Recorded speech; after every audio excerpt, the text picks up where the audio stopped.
So I just connected the 12 volt supply from the battery of the car, which connects to three-way RV fridge, 12 volt, 120 and propane.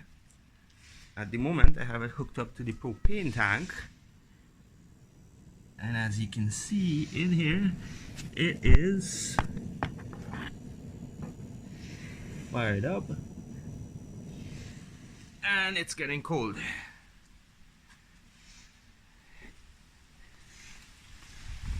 And now we can watch. Might see it as good, but now we can go from propane, LP, DC,